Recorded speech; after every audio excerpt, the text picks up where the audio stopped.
La langue française est un labyrinthe. Ceux qui la parlent ne connaissent pas les arcanes. Ils ne peuvent pas les enseigner. C'est évident. C'est assez bizarre, mais vous demandez à quelqu'un, un francophone pur jus, d'expliquer pourquoi on prononce comme ceci ou comme cela, il n'en sait rien. Il ne comprend rien. Il le fait, mais il ne sait pas pourquoi. Alors, il faudrait quand même un fil d'Ariane pour s'y retrouver dans tout ça. Il y a souvent des fausses pistes. Je vais vous parler d'une fausse piste classique, c'est la question des liaisons.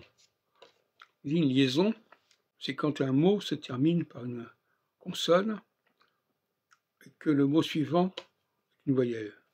Mais ce n'est pas exact non plus. Prenons le mot raisonnable. La liaison empêche la diphtongue d'exister. La liaison, c'est une antidiphtongue. C'est une antinasale. Raison, il y a une navale, raison, on. Mais si vous dites raisonnable, le on disparaît. Mais c'est à l'intérieur du mot. Ce n'est pas une liaison entre deux mots qui sont mis en côte à côte comme ça par hasard. La vraie liaison, c'est une liaison qui a une valeur structurale, une valeur morphologique, une construction.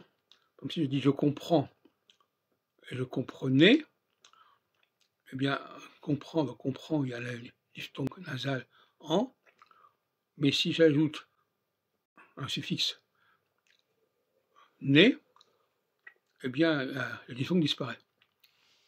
Et la suppression de la diphtongue, c'est une forme de liaison. Donc, on pourrait continuer indéfiniment là-dessus, mais aujourd'hui, il faut réformer complètement l'enseignement du français.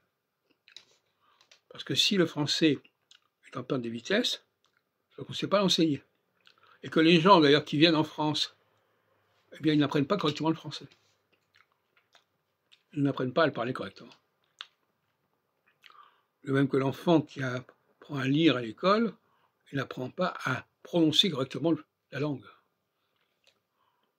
C'est un paradoxe, il sait la prononcer parce qu'il est en famille, mais dès qu'il arrive à l'école, on lui apprend autre chose, un système de prononciation qui n'a rien à voir avec celui qu'il pratique depuis son enfance. Aberrant quand même. Donc il y a une crise de la langue française, crise existentielle, crise de conscience de la langue française, qu'il faudrait quand même régler, et qui fait que la langue française n'est pas appréciée aujourd'hui à sa juste valeur, à sa juste importance, alors que c'est la langue pilote par excellence.